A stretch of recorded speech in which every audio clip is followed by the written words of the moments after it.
Hey guys, it's Tom, or Blue104, and today I'm back with a behind the scenes video, this time looking at my Gordon's Hill set. Wow, this thing is huge, it's packed with details, and I'm just, as I say in all of these videos, I'm incredibly happy with this, and once again, it is one of the best sets I've ever done, I think, which is considerable improvement on the last time I did this set, which if you guys remember, or if you guys haven't seen before, in my busy going backwards remake I did last year, about a year ago, I did this set, and I said in the behind the scenes video I really was not happy with this set. That set, either just building it and filming on it were just not fun. I felt I rushed it too much, and the results showed, I felt. But with this one, I've taken my time, I've spent a good couple days building and filming on this, and yeah, the final result in front of you shows, and the final footage, which you guys probably would have already seen in the transpotting video, is definitely shows very clear signs of improvement. But before we get into all of that, let's cut back to a few days when I actually started building this set, and then when we come back, I'll break down the nitty gritty of this one. So, see you guys then.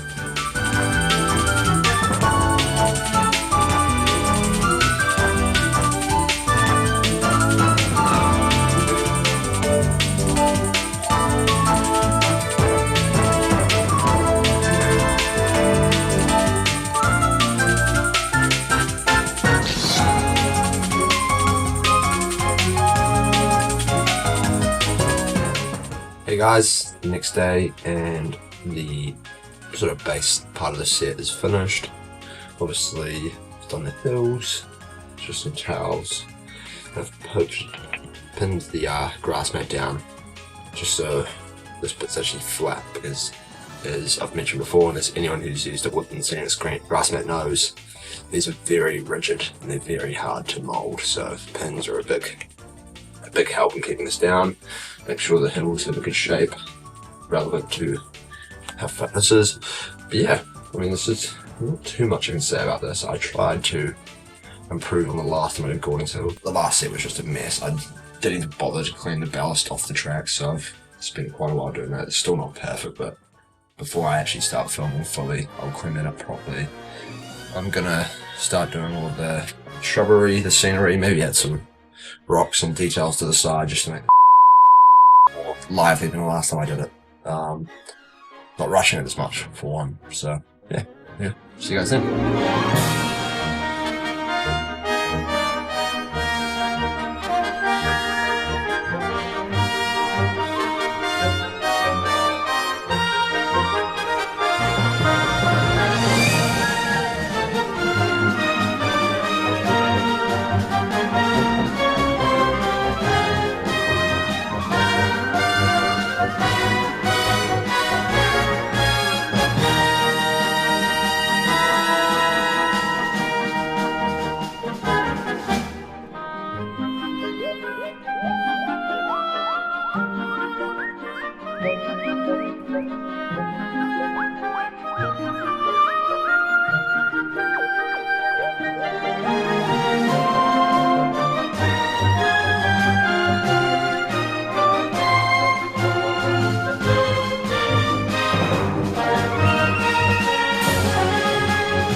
So guys, here we are, basically finished the set.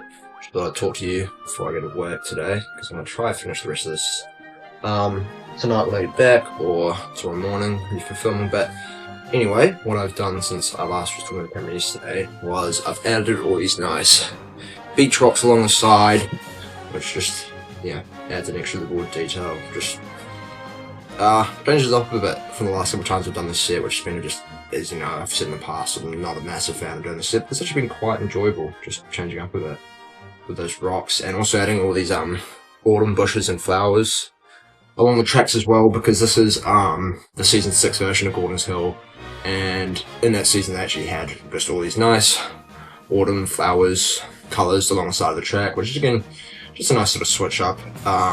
Adds a bit of colour to the set instead of it all just being different shades of green and brown. So yeah, I'm pretty happy with how it looks so far. Not much else to say. I mean, this is just sort of the standard, doing my shrubby all around, the sort of it's taken quite a while to make sure it looks natural, you know, because you can't really just throw it all on, otherwise it just looks like it's all bunched up. So I've had to take my time to spread it out nicely. So all I really need to do is do the same thing that I've done here up at the top. I don't know if you can see it there, just at the top of this ridge line on the left side, left hand side. So at the back here as well, just so it looks the same as what I've done here. So try to do that tonight maybe. Well, it won't take too long. I wish I could have got it done before work, but hey, what can you do? Anyway, so I just need to do that and then add quite a few trees around, especially around here, just to sort of with a very overgrown look around the back as well. There's trees all around. But yeah, so once that is done, the set will be fully complete, ready for filming, and then chuck the sky backdrop up, the landscape backdrop, the lights, and we'll be ready for filming. So see you then.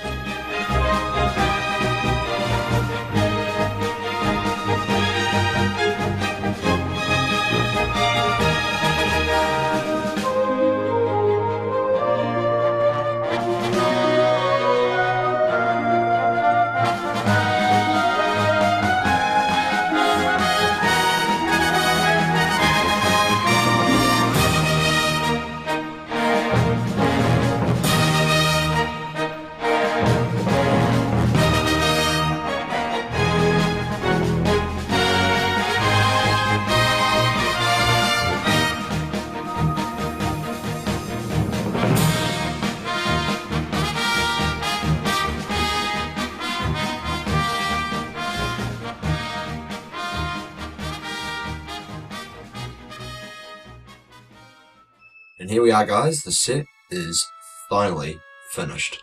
I'm filming this actually after I've done the main body of filming. I did film a version yesterday once I'd fully finished it, but I accidentally deleted it because I ran out of space on my SD card and I was being a bit stupid, but hey, it happens, but doing it now.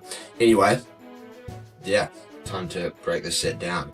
So, as I've mentioned earlier, gone for the sort of season 6 version where we have all these nice desert rocks and flowers, which is just that extra level of detail that differentiates it from the version I did last year and the versions I've done previously for Dirty Objects and Brake Van, which was just very green and it looked like a hill, like an indeterminate hill.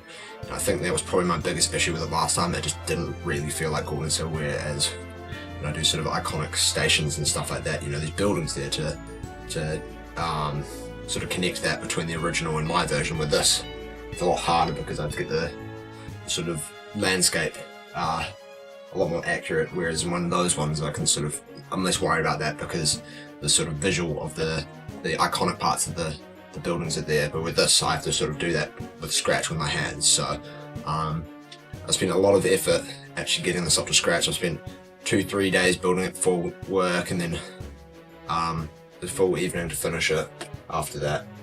And yeah, as I say, the effort clearly shows compared to the last time I built it, where I only spent about a couple hours, which is shorter than normal, especially for a set that big and detailed. Anyway, got a little bit of a tangent. Back to what I was saying. Anyway, the level of detail has certainly improved compared to that, because I've just been willing to put in a bit more time. As I say often, it's about being patient. You know, it can be frustrating and hard, and especially with stuff like these fake trees, which throughout the whole film process have fallen down. Each one's fallen down like at least 10 times, and it has ruined many a shot. And I'm not gifted with space here, so I have to sort of sneak around and put the trees back up and stuff. So yeah, these just little rocks just add a bit more detail. Coming up to the hill, I've propped this up. Just compared to the last version, made it just really big, very epic, very cinematic, very grand. Which the version I did last year didn't. As I say, it was rushed. It was just a flat board with 2 towers on either side, which was propped up, and it just didn't really have that sort of Gordon's Hill look. Whereas this, it has a big hill feeling. Like this is a proper cutting and an actual big hill that engines would get stuck on. And that is something that's happened. Another thing I had last year was I made the gradient too steep for any of my engines to go up. And this time, I kind of made the same mistake. I tested it without engines, without carriages, and then I didn't put 2 and 2 together. But I mean, it worked most of the time. Some of the engines like Gordon are pretty strong runners, so he could get up fine. But some of my weaker runners like James struggled quite a lot. So it was sort of just a mixture of string and battery. But I've got better at my string pulling. I keep it low, so it looks a lot better. I've just made sure all these the shrubbery's been really full. There's a sad tree falling down. The shrubbery's really full, sort of all over, and especially around the ridge line, because most of the time, if I've got my camera sort of like here, this is like the highest point, and it's sort of having that bush there just implies that little bit of distance. There could be something behind that, whereas if there's nothing there, it just looks quite flat and boring. So always make sure that the bushes are on the top of the ridge line. Just makes your sets feel a little more full, so you can not see the edges much. Oh, and this, I barely talked about this. This is another major improvement, probably arguably the biggest improvement from the last time I did this. It's this sea backdrop that I painted myself, which is again another thing. Whereas last time it just didn't really feel like Gordon's Hill because I just used the standard landscape backdrop. I've painted this myself, and it does a world of difference of just connecting what I built here to the location that was in the show. I mean, because it was always very iconic that you could see the sea and the edge of the island behind the hill. I always thought it was so it was one of like that and Tomas sheds were like the only places really where they had that up, so just sort of differentiate a little bit, a bit more special, you know. Because really, like Gordon's Hill is like, I think it is other than Tomas sheds, the only location that appeared in every single season of the show. So its look is very iconic, especially in the model series. I hate the CGI version, but its model series look is very, very iconic, and I think I've captured that really nice. There's not too much more I can say from over here while the camera's up there, so I'm actually gonna recently bought this little camera rig online.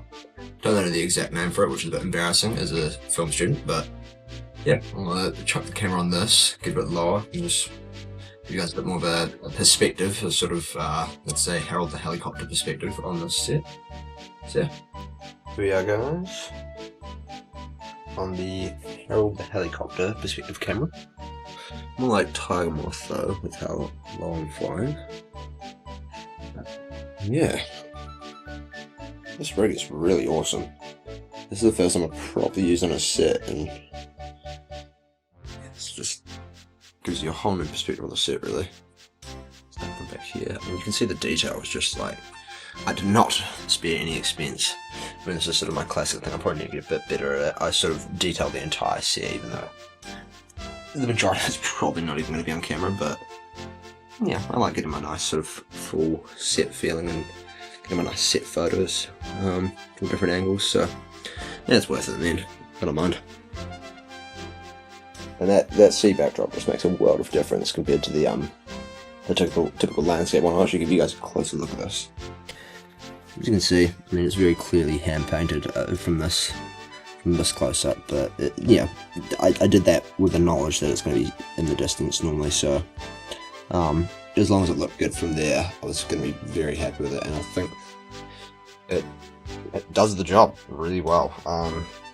You know, just shows you guys, like, if you're willing to just learn to dabble in some arts and crafts, you can up your set design by a shit ton for a really cheap price. I mean, I paid like $10 for this strip of vinyl, and then what, like, I don't know how much for the paint. Like, it was the worst paint I already owned, so because one more Tiger Moth glide over.